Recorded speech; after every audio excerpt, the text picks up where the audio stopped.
The views expressed in this program do not necessarily reflect those of this station. Welcome to Insights into Northeast Michigan, a WBKB News public affairs program. Insights deals with the issues affecting those in the community as well as Northeast Michigan and the state. And now, Insights into Northeast Michigan.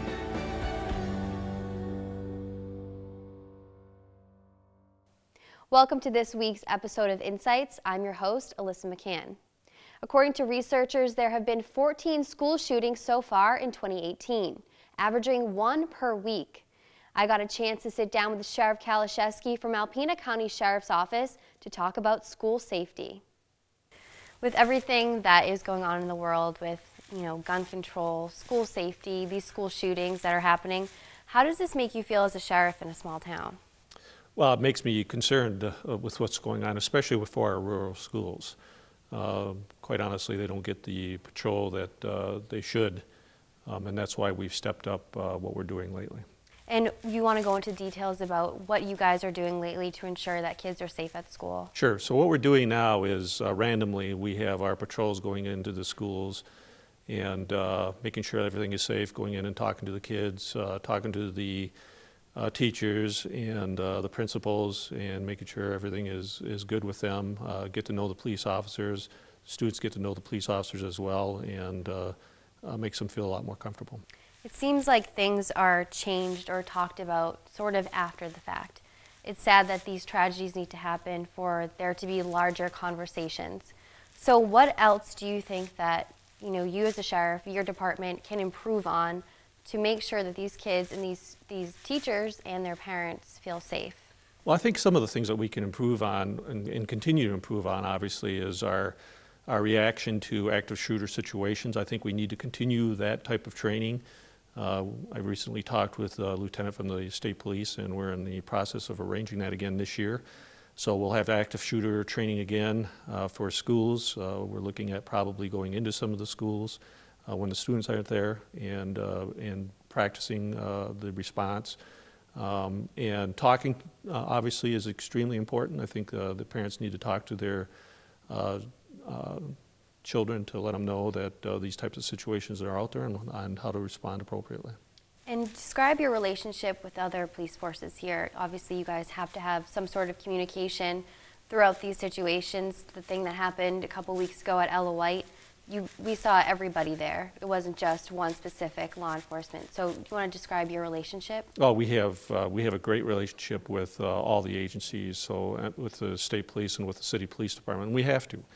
We have to because we're a small agency, and we have to rely on each other for help and to exchange not only for the help, but to exchange information on different crimes that's going on in the Alpena area. That's how a lot of the crimes that are going on in the area are solved. So this is such a small area here in Alpena. God forbid a tragedy were to happen. Do we have the resources to protect these students? I mean, you see all over the news, the SWAT team comes in. Do we have all of those resources to ensure that these kids will be safe if anything were to happen? I think we have the means for an appropriate response. The problem that we're going to have, especially with the rural schools, is the time that it takes us to respond to those areas. I'm not going to kid you about that. That is a concern of ours. The only way that we could make them safer is if we had police officers there throughout the entire day. We can't afford that, and the schools can't afford that at this point in time. Are there any steps that maybe the community or the state, anybody could take to make sure that we could afford something like that, to make those parents feel safe that they may be far away, but there will be officers there? I think that the Alpena Public Schools are in the process of addressing that issue right now. There are steps that can be taken. There are steps that have been taken. I think some of the steps that have been taken are hardening the schools, i.e. One access for entrance to the schools rather than multiple entrances to for the schools. If the schools can somehow have a buzzer at the door so that they allow individuals in and out, they know who's coming into the schools, I think that would be wise for them. I know that the schools are in the process of updating their security issues right now, and we'll do whatever we can to assist them with that. How important do you think it is for schools to have security cameras at their facilities? Even if somebody does get buzzed in, it's not to say that they're not armed or they couldn't be going in there for a purpose. How important is it to have those security cameras? I think it's critical. If we had that capability at Ella White School, we would have known who that individual was. So I think it's critical, and I'm sure that's something that they're looking into. What can the county do as a whole to improve on those things? Well, I think for the public schools it comes to funding. What can they afford and what can't they afford? So I think that we're going to be hearing something from the schools here pretty quick in regards to potential millage issues for security. That's not for me to say. That's really up to the schools, but I believe that I wouldn't be surprised if something like that is forthcoming. Do you think that being in a smaller area, Alpena is kind of more forgotten about for funding-wise, or do you think that as a close community, it's something that everybody can help work towards together? Well, I think that everybody can help work together with that. You know, after the recent school shootings down in Florida, I received numerous calls on suggestions on from individuals on how they can help to assist us. What it really boils down to is liability. Who's going to take on the liability? For example, I received phone calls from individuals recommending that they have quite a bit of training in regards to firearms, and that they'd be willing to volunteer at the schools. And I think that that isn't a bad idea. However, who's going to assume the liability? The other issue that we have with that is, heaven forbid, but if something does happen, how do we identify who the good person is from the bad person? So that's another issue that has to be addressed. With that being said, you all have a close relationship with APS. You meet frequently to talk about if these situations were to happen. How critical is that relationship? Oh, it's extremely critical because they have to know how we're going to be responding. They have to know how, how we're going to approach doors, and if they are in a lockdown situation, how we're going to identify ourselves to them so that they know that it is the police and not the bad guy. So it's absolutely critical. If you were to have it your way and the funding could be possible, would you put an officer maybe in every school or every surrounding school even? Without question, every school would have a police officer, yes. So I know that the White House wants to pass a bill stating that teachers can carry and they are able to protect their students if a situation like this were to happen. Would you mind giving your thoughts on that? Well, it's a hot topic around my residence right now because my wife is a retired teacher, and she obviously isn't in favor of that. However, I have a differing opinion, and I am in favor of that. I think it's something that we need to look into and think about seriously. Again, there are issues with that, though. Those issues are who's going to train them, and how do we identify friend from foe. Absolutely. So do you want to go into a little bit about some more things that you guys can improve, maybe your relationship-wise with APS or some indifferences that you guys may have? What are some things that you can improve on to make sure things happen quickly and effectively? Well, I think from our response to Ella White School, there was a rapid response to that situation. We handled that fairly well.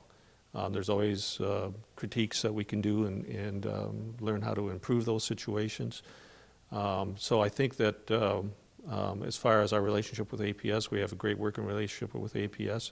I think one of the things that we can improve on is training with each other, so that we know how the state police are going to respond to this, the city PD, and likewise they know how we're going to respond to it.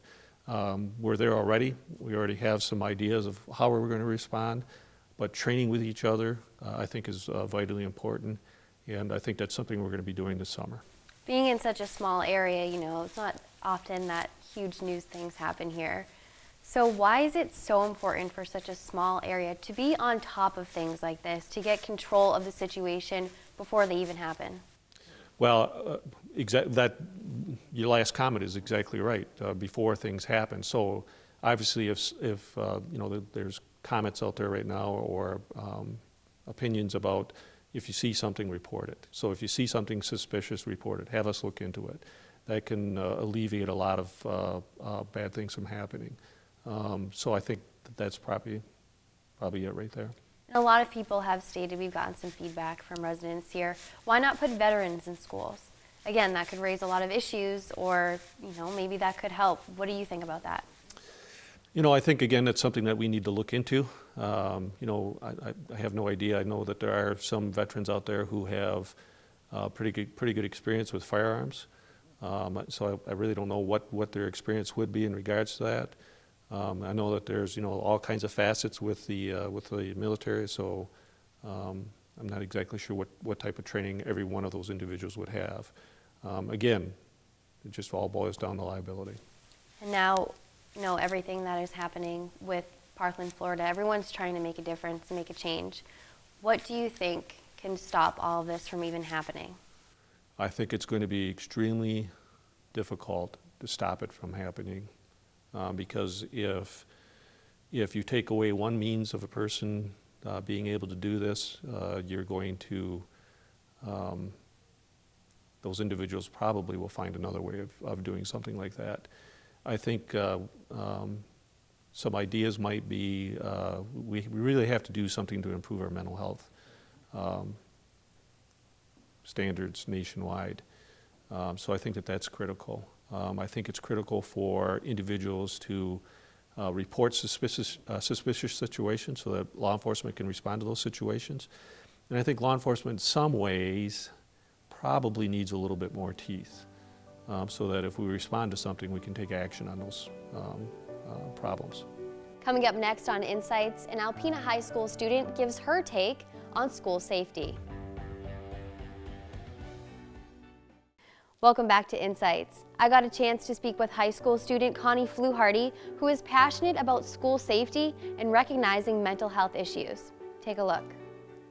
So Connie, thank you for joining us today. Yep. So how do you feel as you're walking through these halls? As a student, a lot has been going on in the world with shootings and tragedies. How do you feel about all of that? It can be unsettling at times, but it also gives us, the new generation, a sense of confidence that we can conquer the world. That's great. So as you're walking through these halls day in and day out, do you feel safe here at Alpena High? Truly, yes, because all of the doors are always locked.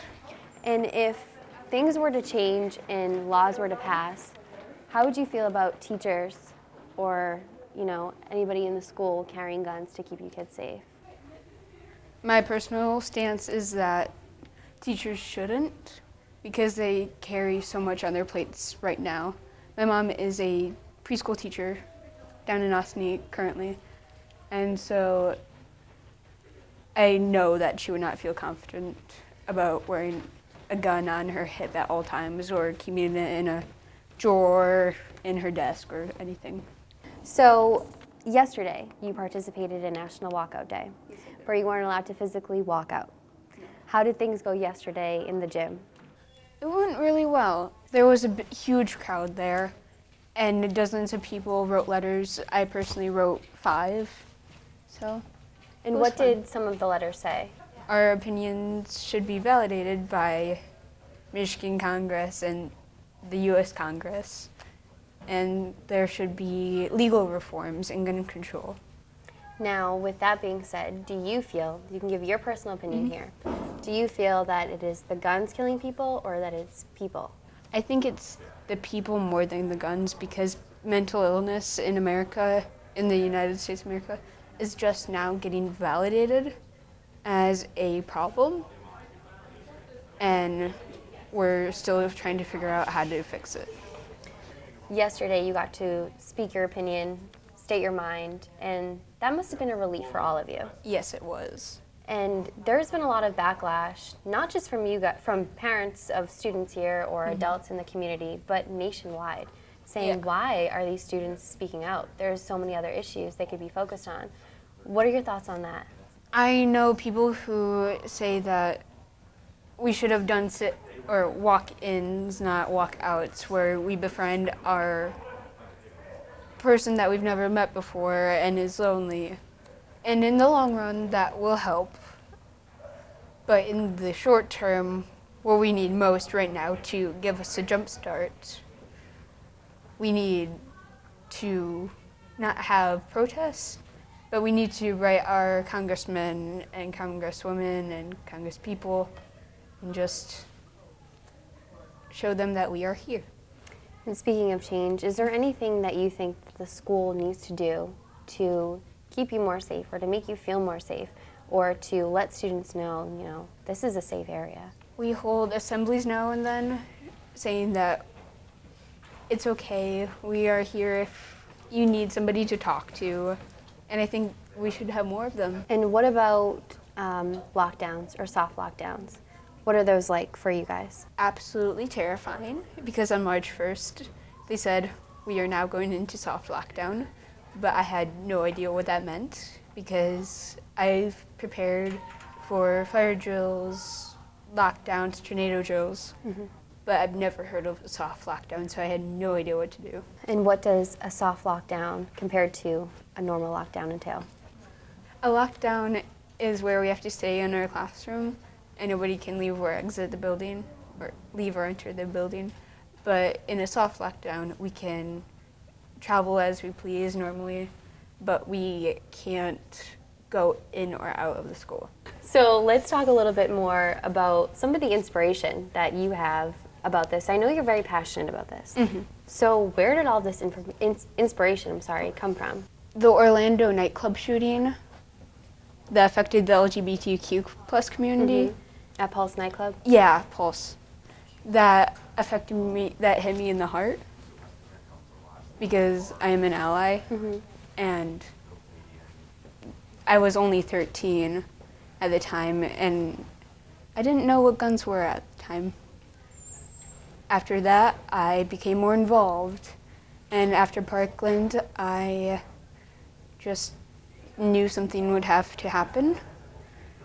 So my friend Isabel Luther, the person who organized the walkout yesterday, organized it and had boxes set up as for us to write letters in and send to our congressmen, and she's really cool. That's great. So you've kind of almost grown up in a generation where school shootings and mass shootings are normal. Sadly. They're not normal, but they happen. Yeah. So how does that make you feel? I mean, you said that that gave you inspiration. So deep down in your heart, how does that make you feel? That you've grown up to see all of this at such a young age. You said you saw it when you were 13. It just makes me wish that the world could be a better place, and now we have a basis of what to base the future upon for inspiration and passion. And so now that we've hopefully gotten the worst of it all, then we can move on to greater and better things, safer for everybody. Where do you see these changes in the next 5 years from now? What is your hope?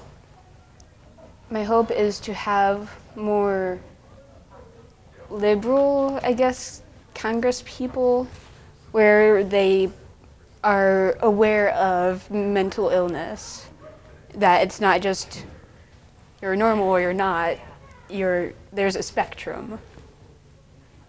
And I hope that they believe gun reforms are validated. Coming up on Insights, I sit down with Superintendent Dr. Van Wagner to talk about Alpena Public Schools' security plan. Welcome back to Insights. I got a chance to sit down with Superintendent Dr. John Van Wagner. We talked about the security plans Alpena Public School has and his important relationship with law enforcement. Thank you for joining us, Dr. Van Wagner. We really appreciate it. Happy to.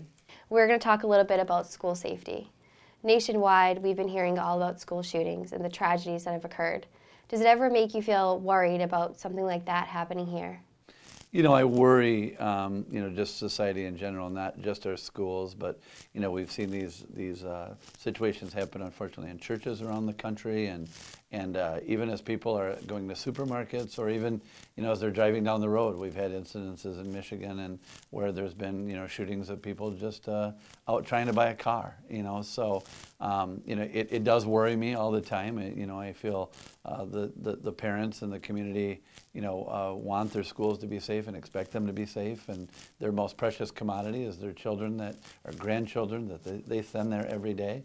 And so, so I do feel that burden. At the same point, we're really trying to do everything that we possibly can to make sure that our schools are safe as they possibly can be, knowing that there are those type of people out there that if they really try to get in, that sometimes all measures that are possible may still not stop it. Right. And recently there was an incident at Ella White.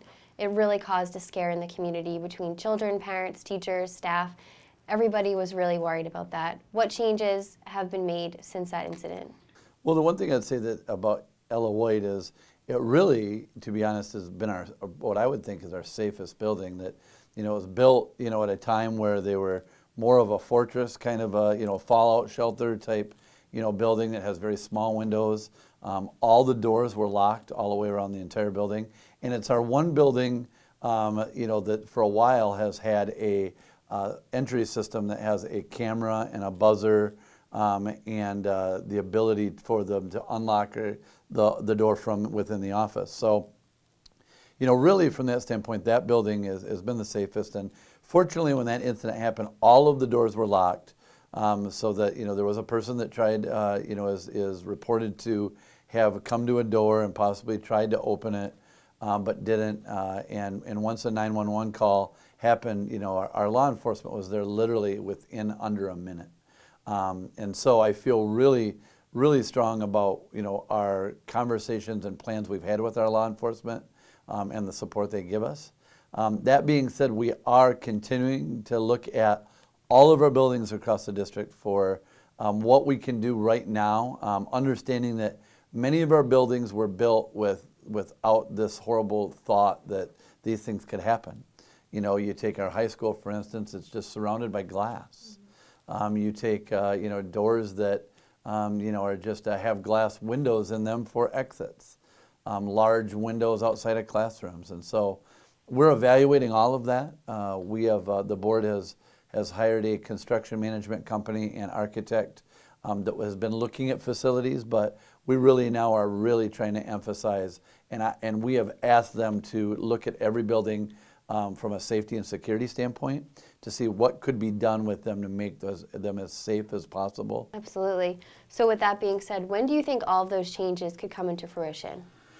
Well, obviously the short-term things we're looking at right now. I mean, again, those literally, within that incident, I can tell you, for instance, Wilson School, Hinks School, Lincoln Elementary, right now have had their buzzer and door systems put on in the last 4 days. And we're going to continue to look at Thunder Bay and ACES and then look at what we can do at the high school. Absolutely. And I know that the White House is looking into passing a bill that is having teachers armed in schools. What are your thoughts on that? So, lots of debate going around both nationally and at the state levels. And, my struggle with that is that I just feel like our teachers and our administrators just have so much to do already. They're worried about, basic needs sometimes of kids, if they have food or even clothing, and to make sure that, they have multiple groups of kids, learning and be able to do things. And so my personal, opinion is that I love the system that we have and the fortunate support that we have from the Alpena Police Department to have a full-time liaison officer in our high school building. And just having that physical presence means a lot to the kids and probably will make them feel even more safe, and to the parents as well. And it does. And when you have situations in a building or whatever, they're on site to be able to investigate and be able to be right on to make sure that all the information is accurate and correct. And it's definitely for the students. It's something that they appreciate, but especially the staff. Definitely. And I know that students at school, they learn all about these lockdowns and these soft lockdowns. How often are they learning, and how often are teachers teaching them and going over these rules with them? So the state really has a mandate of, that we work on those 3 times a year. That being said, a drill is never going to get you truly prepared for the real thing. And you know, when we had the incident at Ella White, there are some things we did learn that we're, you know, already working with our administrators to clarify, working with law enforcement. I've had multiple conversations with Joel Jett, the Chief of Police in Alpena, City of Alpena. We'll continue to have conversations with Sheriff Kalashevsky, as well as state police to talk about what are those things that we can improve to do the very best we can to prepare for those situations, knowing they're very panic and intense situations that you know, that are never going to go exactly as planned. But you know, we're going to continue to work on that, refine that, educate our students even better as we go through. Right, and how important is that relationship with the law enforcement here? You know, it's huge. You know, to give you an idea, we actually every summer before school starts, we meet with all of the coordinated law enforcement within the county. So the city police, the sheriff's department, and the state police. And we sit down and talk about types of safety and situations and how to respond. And if we have a situation we have to evacuate buildings, where's the best place for kids to be?